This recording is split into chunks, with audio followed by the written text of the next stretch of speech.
The crystal glass in David's hand felt unnaturally heavy, a small cold anchor in the rising heat of the room. 30 pairs of eyes were fixed on him, a constellation of judgment and morbid curiosity. The air, once filled with the polite murmur of cocktail chatter and the scent of expensive perfume, had gone still and sharp like the intake of a collective breath. At the center of this suffocating silence stood his wife, Sarah. Her face, usually a carefully composed mask of social grace, was a canvas of indignation. Her chin was high, her voice ringing with the absolute certainty of someone who has never been denied anything in her life. "Well, David," she demanded, her voice cutting through the silence. "I'm waiting. Get on your knees and beg. Beg me to stay. Or I swear I will walk out that door, and you will never see me again." This was the moment. The culmination of 5 years of quiet condescension, of being treated as a charming but ultimately inadequate accessory to the Winston family's grand tapestry of wealth and influence. Sarah's father, Richard Winston, stood just behind her, a smug, satisfied smirk playing on his lips. He had orchestrated this, David knew. He had pushed and prodded his daughter to this public execution, designed to finally break the quiet, unassuming man who had dared to marry into their dynasty. David looked from Sarah's furious eyes to Richard's triumphant ones, then let his gaze drift over the guests. He saw pity on some faces, thinly veiled contempt on others. They all thought they knew him. David Sterling, the struggling architect, the man living in the shadow of his wife's family, the charity case. They thought they were witnessing his final, pathetic humiliation. They were wrong. Within the next 10 minutes, every assumption in this room would be shattered. The foundations of the Winston Empire, which they believed to be solid granite, would be revealed as nothing more than sand. And David was the tide that was about to come in. It's a funny thing, isn't it? How people can look at you every day and never truly see you. I bet some of you watching have felt that way. Let me know in the comments where you're watching from. I'd love to see how far this story reaches. If you want to see how this all unfolds, and how a little bit of patience can change everything, make sure you like this video and subscribe to the channel. You won't want to miss what happens next. Instead of dropping to his knees, David did something no one expected. He took a slow, deliberate sip of his water. He placed the heavy crystal glass down on a nearby mahogany table, the sound a soft, definitive click in the oppressive silence. He straightened his tie, a simple navy silk, and met his wife's gaze. His own was not angry, not pleading, not broken. It was calm, it was clear, and for the first time it was utterly final. He reached into his jacket pocket, but it wasn't a handkerchief to wipe away tears of shame. His fingers closed around the familiar, cool metal of his car keys. He pulled them out, their faint jingle the only sound in the room. Then he looked at Sarah, a woman he once loved, and gave a small, almost imperceptible nod. "All right," he said, his voice even and steady, and he turned and walked toward the door.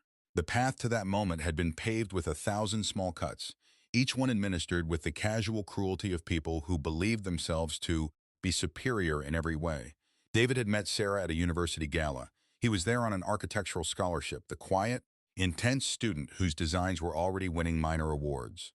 She was the luminous daughter of Richard Winston, a man whose name was synonymous with luxury property development. She was drawn to David's quiet confidence, his artistic soul, a refreshing contrast to the vapid air she usually dated. He was drawn to her vivacity, her laughter, the way the world seemed to bend to her will. Their early days were a whirlwind of genuine affection. But the first crack appeared when he met her family.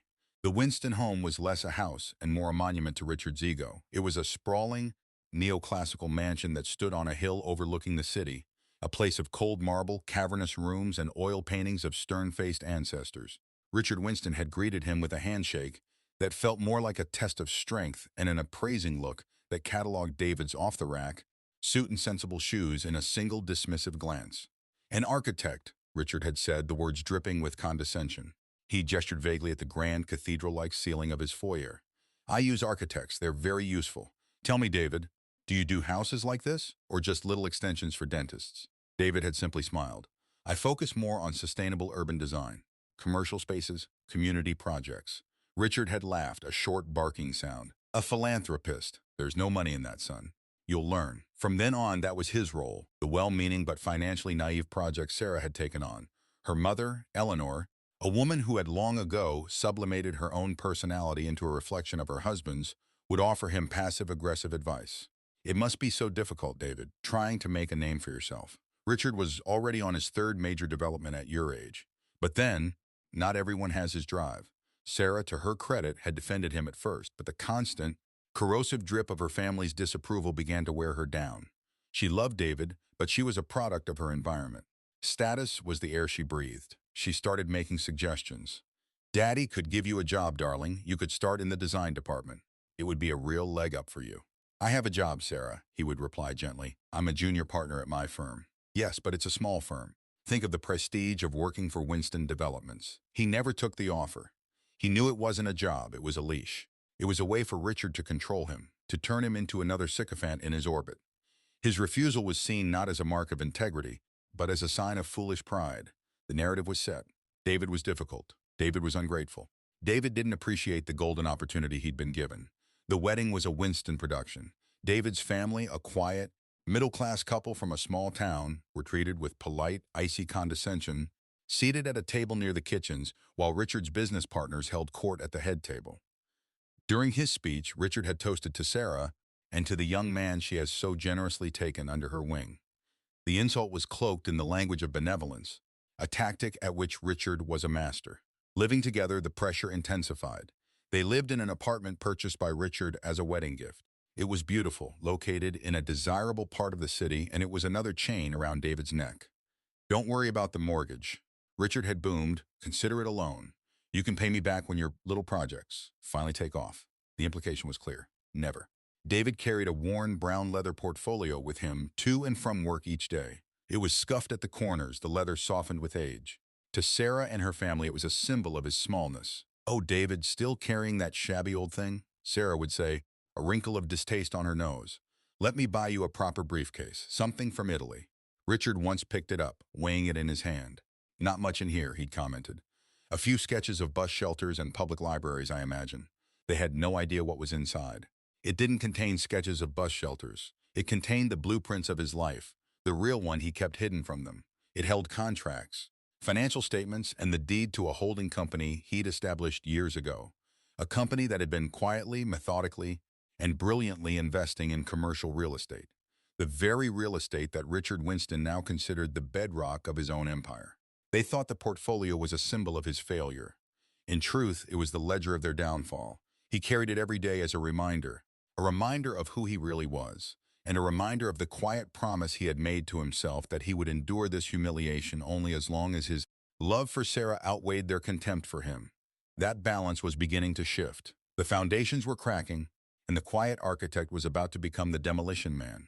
The secret to David's success was his patience, a trait the Winstons mistook for passivity.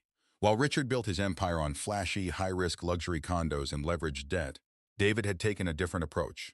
After graduating top of his class, he hadn't sought a position at a prestigious high-profile firm. Instead, he and a brilliant but equally unassuming classmate, Marcus Thorne, had started their own small company, Sterling and Thorne Urban Solutions. Their philosophy was simple but radical. They didn't chase the glamorous high-budget projects. They focused on the unsexy but essential infrastructure of the city. They redesigned failing public plazas, turning them into vibrant community hubs. They consulted on traffic flow, on green energy integration for municipal buildings, on retrofitting old warehouses into mixed-use commercial spaces. Their work was quiet, methodical, and incredibly profitable. While Richard was chasing magazine covers, David and Marcus were securing lucrative, long-term government contracts and building a portfolio of commercial properties in overlooked, undervalued neighborhoods that were on the cusp of revitalization. David lived modestly not because he had to, but because he chose to. His small, two-bedroom apartment before he met Sarah was a reflection of his priorities. It was functional, well-designed, and free of clutter. He drove a reliable 5-year-old sedan. He wore well-made but not ostentatious clothes. He saw wealth not as a tool for lavish displays, but as a foundation for freedom and security. This profound difference in philosophy was something the Winstons were constitutionally incapable of understanding. To them, wealth that wasn't displayed was wealth that didn't exist. He had never intended to hide his success from Sarah. In their early days, he tried to explain his work, his passion for building communities rather than just monuments to wealth. She would smile and nod, but her eyes would glaze over. "That's nice, honey," she'd say, before changing the subject to a gallery opening or a planned trip to Aspen. She wasn't interested in the nuts and bolts of his work. She was interested in the perceived status it afforded, and in her mind, Urban Solutions had none. After they were married and the condescension from her family began, he made a conscious choice to remain silent. It started as a test. He wanted to see if her love for him was contingent on his ability to match her family's lifestyle. As the months turned into years, her patience wore thin, and the test became a shield. His anonymity became his protection. Letting them believe he was struggling insulated him from their attempts to control him. If they thought he was a failure, they would leave his actual work alone. On a Tuesday afternoon, 3 days before the disastrous dinner party, David sat in his real office. It was a clean, minimalist space in a converted warehouse in a district the Winstons would have considered industrial blight. The space was the headquarters of Sterling and Thorne, a company that now employed over 50 people and managed a property portfolio valued in the 9 figures. He was on a conference call with a syndicate of investors from Singapore. The numbers on the waterfront revitalization are solid, Mr. Sterling, a voice crackled through the speakerphone. Our board is prepared to move forward. We are greenlit for the full 200 million. David said calmly, making a note on a pad. Marcus will forward the final paperwork by end of day. A pleasure doing business with you, David, the voice said. Your foresight on this district 5 years ago was, well, it's going to make a lot of people very wealthy. It's going to make a great community, David corrected gently. He hung up the phone and looked out the large window at the city skyline. In the distance, he could see the gaudy, glittering phallus of Winston Tower, Richard's flagship building. It was half empty, a monument to hubris built at the peak of the market, and it was hemorrhaging money. David knew this because 3 years earlier, when Richard was over-leveraged and on the verge of bankruptcy, a discreet holding company named Northwood Investments had bought up his toxic debt from the banks for pennies on the dollar. Northwood Investments was, of course, owned entirely by David Sterling. He had saved his father-in-law from ruin, and Richard never even knew. David had done it for Sarah, hoping that by shoring up her family's foundation, he could relieve the pressure on his marriage. But it hadn't worked.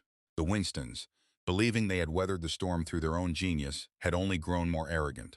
He opened his leather portfolio. Inside, nestled amongst architectural drawings for a new pediatric hospital wing, were the documents from Northwood Investments. The notes on Winston Tower, the mortgages on 3 of Richard's other trophy properties, even the deed to the mansion on the hill. He owned them. He owned it all. He had hoped he would never have to use these documents. He had hoped Sarah would eventually see him for who he was, that her love would prove stronger than her pride. But as he sat there, the phone buzzed with a text from her. Don't be late Friday. Daddy is having the Hendersons over. Try to wear the suit I bought you, and for God's sake, don't talk about bus stops. David closed his eyes. The suit she had bought him was 2 sizes too big in the shoulders, a subtle sartorial insult to make him look like a boy playing dress-up. He looked down at the documents in his hand, the quiet, devastating truth of his life. The storm was coming. He had the power to unleash it, or the power to walk away. He still hadn't decided which it would be. All he knew was that something had to break. The night of the dinner party arrived, draped in a veneer of forced elegance. The Winston mansion was ablaze with light, a beacon of prosperity that David knew was a complete illusion. Valets in crisp uniforms parked a procession of luxury cars. Inside, a string quartet played softly in the grand foyer. David stood beside Sarah, playing his assigned role of the handsome, silent husband. He wore the ill-fitting suit she'd demanded, feeling like an actor in a particularly bad play. The guests were a who's who of the city's elite, or at least the people Richard Winston wanted to be seen with. There were bankers, rival developers, and old money families who tolerated Richard for his tenacity, but privately looked down on his new money vulgarity. The most important guests were the Hendersons. Arthur Henderson was a titan of industry, a man whose quiet, old-world influence could make or break fortunes. Richard had been courting him for months, hoping for an investment that would save his failing company. The evening was a masterclass in Winston humiliation tactics. Richard, holding court by the massive stone fireplace, would periodically throw conversational scraps to David.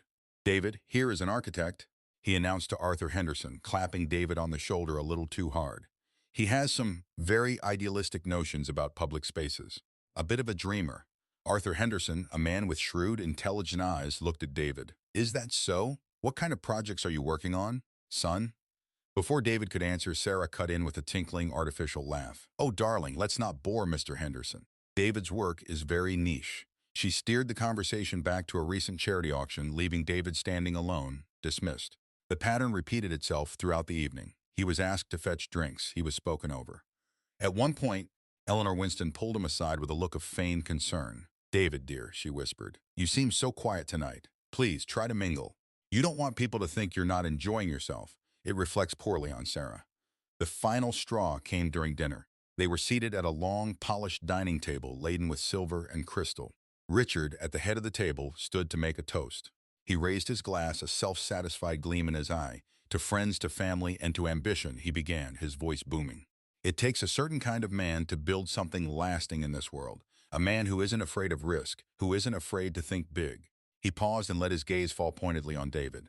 And it takes a strong woman to support such a man. I'm proud of my daughter, Sarah, for her loyalty and her spirit. And I'm sure, he added, his voice dripping with false magnanimity, that one day her husband will find his footing and make her proud too, in his own small way.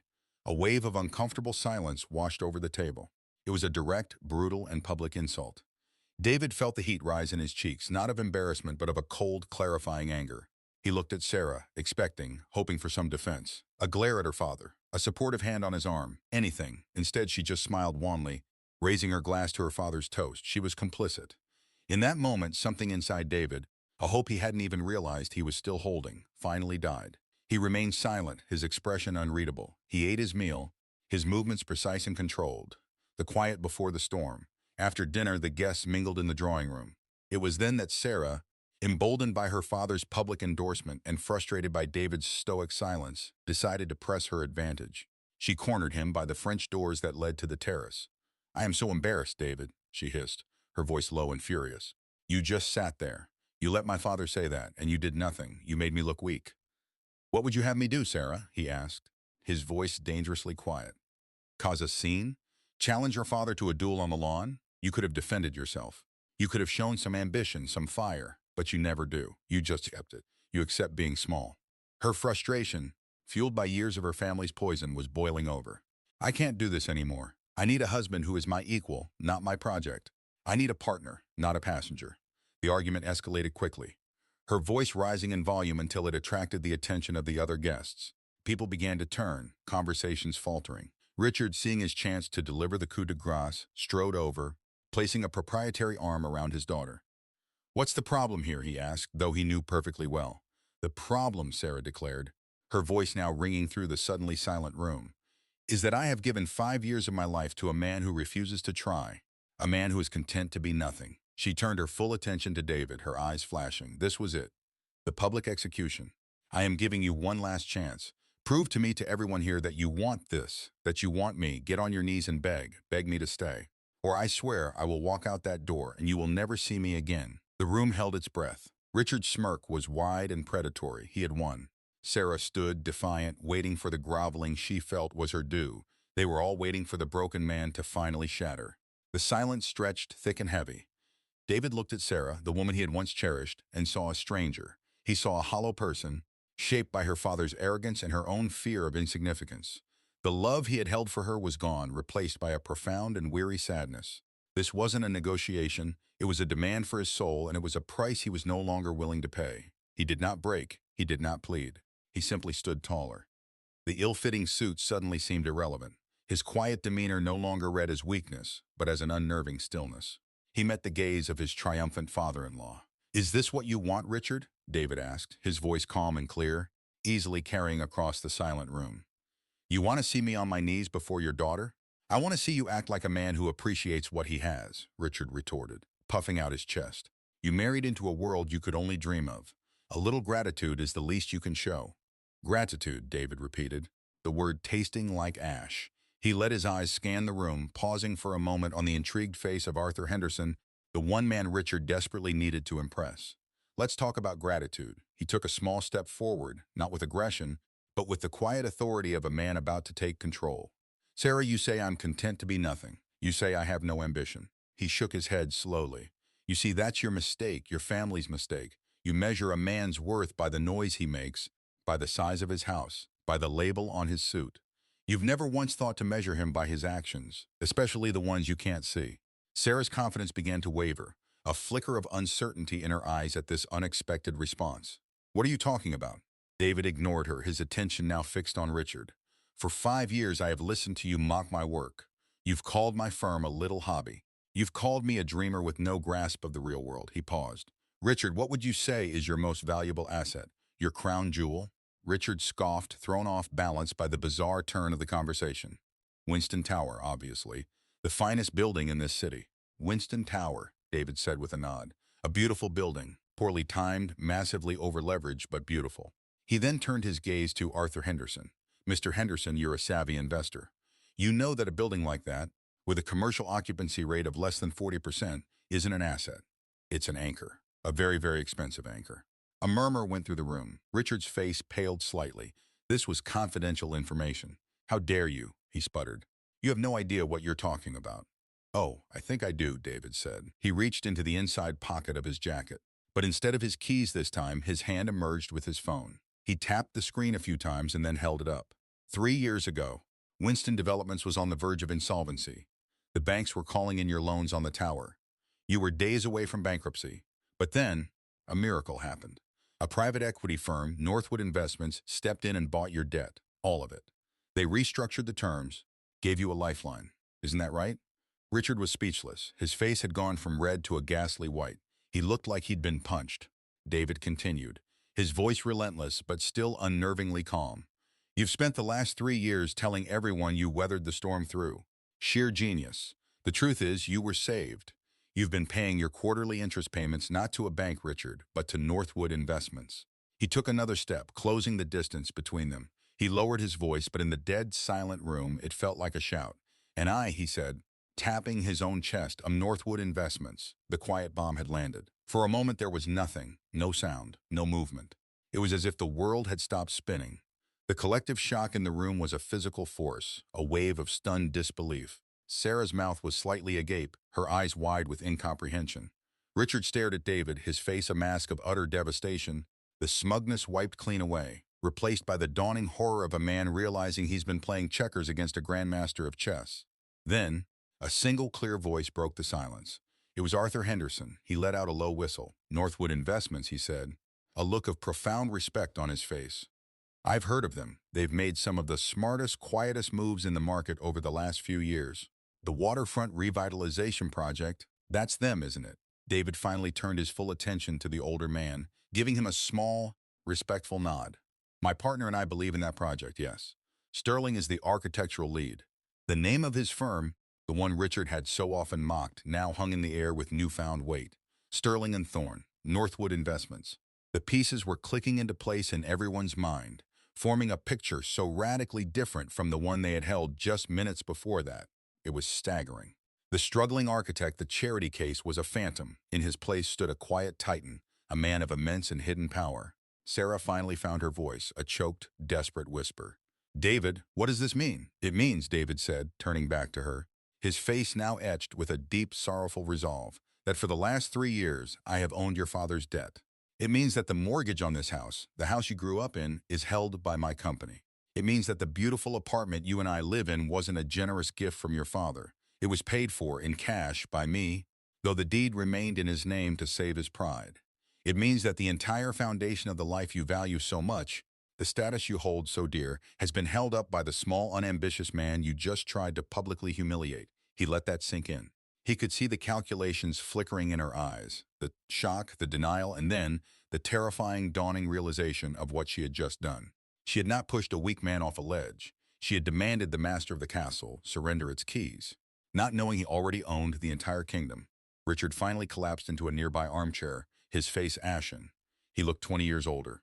The puppet master's strings had been cut, and he was now just a heap of expensive clothes. You asked me to beg, Sarah, David said, his voice softening slightly, but losing none of its finality. But the truth is, the roles have always been reversed. You just never knew it. He reached into his pocket again and pulled out his keys. Their jingle was no longer a sound of retreat, but of liberation. You told me to beg or you're gone.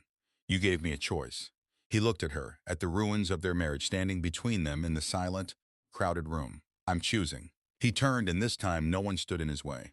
He walked through the stunned crowd, a path parting before him as if for royalty. He did not look back.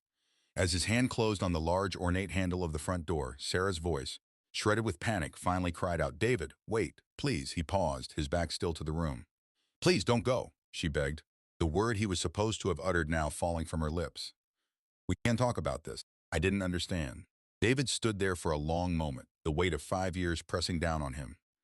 He thought of all the small insults, the quiet condescension, the lonely nights spent wondering if he was the one who was wrong. He thought of the love he had once felt, now a hollow echo. He turned his head just enough to look back at her over his shoulder. There were tears streaming down her face, but they were not tears of remorse. They were tears of fear. She wasn't mourning the loss of him, but the loss of her position.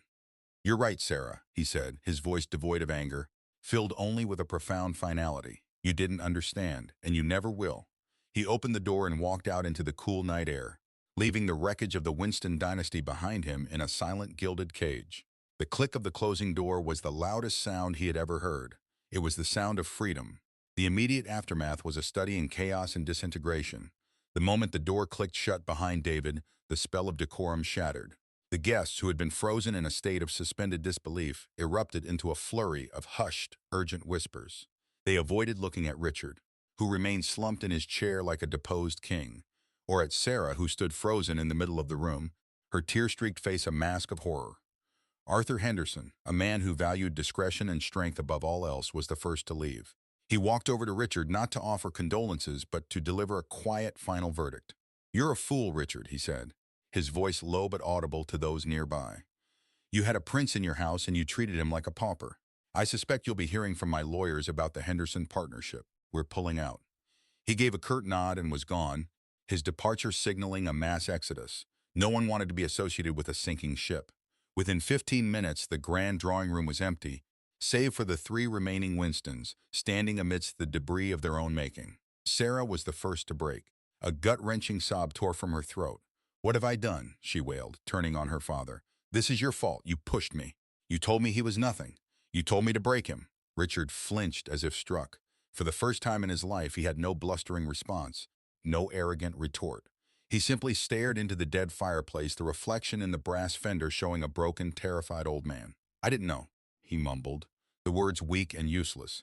"How could I know?" Eleanor, the silent enabler, finally found her voice, and it was laced with a bitterness that had been fermenting for decades.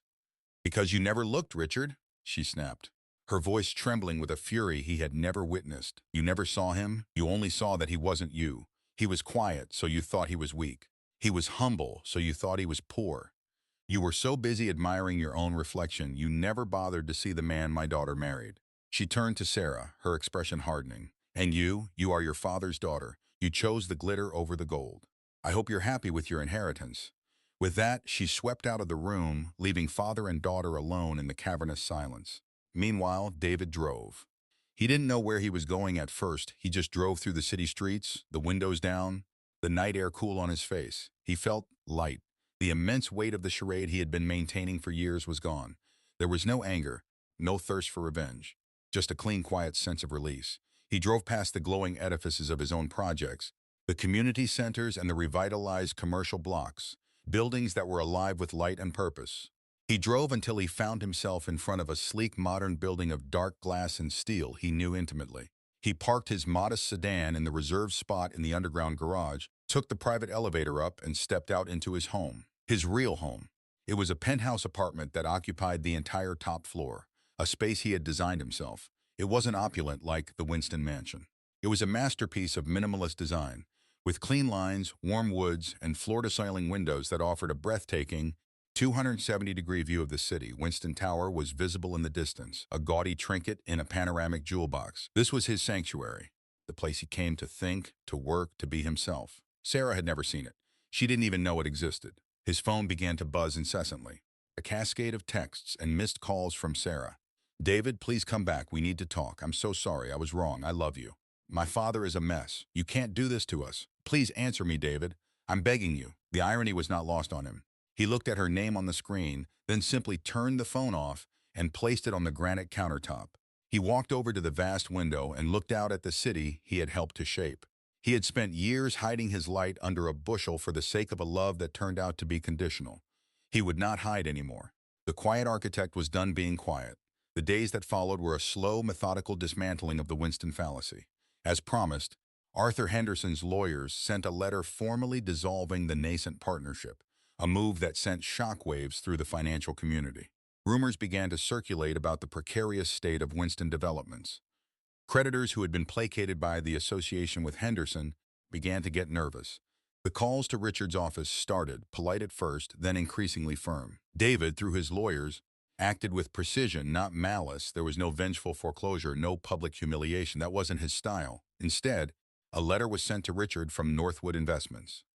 It was a formal notice that due to a breach of confidence and a clear conflict of interest, the debt would be called in. Not immediately, but in 90 days. Richard was being given a choice: find a buyer for his assets to cover the debt, or cede control of the company to Northwood.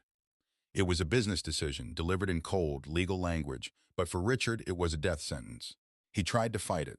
He called David, leaving rambling, incoherent voicemails that swung wildly between threats and pathetic pleas. "You can't do this to me, David. I am your family. I'll ruin you. I'll tell everyone. Please, son, just call me. We can work this out." David never listened to the messages. He had his lawyer handle all communication. Sarah's attempts to reach him were more personal, and in some ways, more desperate.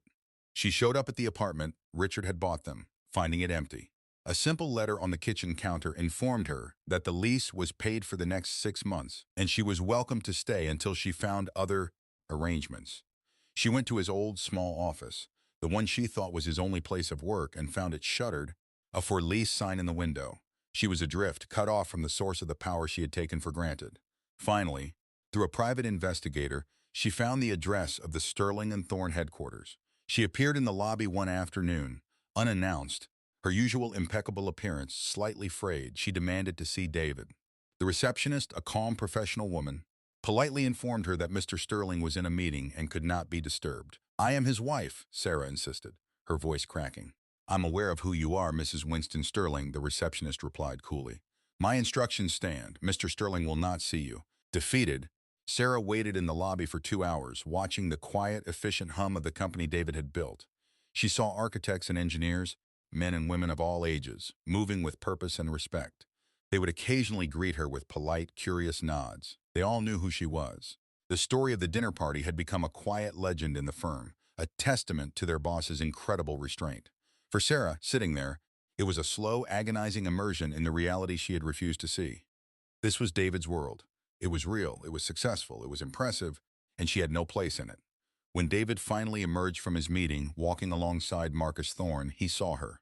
Their eyes met across the polished concrete floor. He didn't look angry, he just looked tired. He gave her a small, sad nod, and then turned and walked away, leaving her alone in the lobby of the life she had thrown away. A month after the dinner party, the final pieces began to settle. Richard Winston, unable to secure new financing and facing ruin, officially signed over a controlling interest in Winston Developments to Northwood Investments. The news was reported in the financial press, a dry article about a corporate restructuring. There was no mention of the family drama, but everyone who mattered knew the truth. Richard Winston was finished. David convened a board meeting for the newly acquired company. He appointed Marcus Thorne as the interim CEO, with a mandate to salvage what was viable and divest the toxic assets. Winston Tower was to be rebranded and repurposed as a multi-use hub with affordable commercial space for startups on the lower floors, a project much closer to David's own ethos. The Winston name was quietly removed from everything. One evening, David was working late in his penthouse office when his intercom buzzed. It was the front desk. "Mr. Sterling, there's a Sarah Sterling here to see you. She says it's urgent," David sighed. He had been expecting this. The legal proceedings for their divorce were underway, handled discreetly by their lawyers, but he knew a final, personal confrontation was inevitable. "Send her up," he said. When Sarah stepped out of the elevator, she was a different woman. The arrogance was gone, replaced by a brittle, desperate humility. She was dressed simply, her hair pulled back, her face pale. She looked around the stunning apartment, her eyes taking in the quiet, confident luxury of it all. "This is where you live," she said, her voice a whisper. It wasn't a question. "Yes," David replied. He gestured to a pair of chairs overlooking the city lights. "Please sit down." They sat in silence for a few moments, the vast, glittering city spread out before them. "I came to apologize," she began, her voice trembling. "No, that's not right. Don't know what I came for." She looked at him, her eyes pleading. "I was a fool, David. I was a blind, arrogant fool. I let my father and my upbringing poison everything. I had something real and wonderful, and I threw it away because it didn't come in the right box." David listened patiently, his expression unreadable. He felt a pang of the old affection, a ghost of the love he used to have for the vibrant woman she once was, before she had been fully consumed by the Winston machine. "I miss you," she said, tears welling in her eyes. "I know I have no right to say that, but it's the truth. The apartment is so empty. My life, it's empty. I was wrong. I was so wrong. Is there any chance for us? Can we start again? I can change. I swear I can change. This was the moment of his own moral test. He held all the cards. He could be cruel, he could be dismissive, he could savor her groveling. He could have the revenge that a lesser man might crave. But looking at her, he felt no triumph, only a deep, profound pity. The woman I fell in love with is still in there somewhere, Sarah, he said gently, his voice filled with a genuine sadness. But she's buried so deep.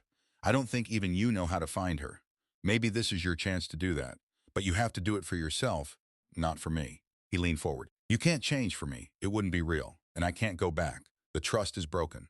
The respect you should have had for me as a person, regardless of my bank account, it was never there. We can't build a life on a foundation like that. Her face crumpled, the last shred of hope extinguished. So that's it? It's just over? It's over, he confirmed softly. He stood up and walked to his desk, pulling out an envelope. Our lawyers will handle the specifics. But I want you to know this. I'm not going to leave you with nothing. That's not who I am. The apartment is yours. I've transferred the deed to your name. And there's a trust fund being set up that will provide you with a comfortable, but not extravagant, living allowance. Enough to live well, to find your own way, to build your own life separate from your father's influence and my money. He placed the envelope on the table in front of her. It's a clean break, Sarah. A chance for you to become the person you were supposed to be. She stared at the envelope, then back at him, her eyes filled with a new kind of awe. Even now, after everything, he was being kind. He was being honorable. He was being the man she had failed to see. Thank you, David, she whispered, the words choked with emotion. She finally understood. It had never been about the money for him. It had always been about respect. She stood, picked up the envelope, and walked to the elevator without another word. As the doors slid shut, David turned back to the window. The city lights seemed brighter somehow. He hadn't won a battle. He had simply chosen to walk away from a war he never wanted to fight. He had maintained his integrity, and in the end, that was the only victory that mattered. 6 months later, David stood on a windswept construction site, the crisp autumn air whipping at his coat. He was looking over the architectural plans for his firm's newest project, a state-of-the-art, non-profit pediatric research hospital, funded entirely by his own foundation. Marcus Thorne stood beside him, a thermos of coffee in his hand. Richard Winston declared personal bankruptcy last week, Marcus said quietly, handing David a cup. He and Eleanor sold the mansion. I hear they're living in a small condo in Florida. David took a sip of the hot coffee, his eyes never leaving the flurry of activity on the site. I hope he finds some peace. You're a better man than I am, Marcus said with a wry smile. And Sarah? She's taking classes at the university, David replied. Art history. She sent me a postcard last week. It just said, thank you for the second chance. He paused, a thoughtful expression on his face. I think she might actually be okay. The world had righted itself. The consequences had been proportional, not cruel. Poetic justice had been served not through vindictive punishment, but through the simple, inexorable unfolding of truth. The arrogant had been humbled. The enabler had been forced to find her own voice. And the woman who had demanded he beg had been given the gift of a new beginning, earned through her own loss. David looked at the steel skeleton of the hospital rising against the blue sky. This was real. This was lasting. This was the work that mattered. He had learned that true strength isn't about how loudly you shout your own name, but about how quietly and consistently you build a better world. True worth is not measured in the accolades you receive from others, but in the integrity you maintain when no one is watching. He had faced the ultimate test of his character and had chosen grace over grievance, construction over destruction. He was at peace. It's a powerful lesson, isn't it? That sometimes the greatest power move is to simply know your own worth and walk away from those who don't. The world will always have people who judge you by superficial standards, but they don't get to write your story. You do. What did you think about the choice David made at the end? Was he too lenient, or did he do the right thing? Let me know your thoughts in the comments below. Thank you for joining me on this journey. If you found this story meaningful, please give it a like and subscribe for more content that explores the quiet strength within us all. Until next time, remember to build your life on a foundation of your own making.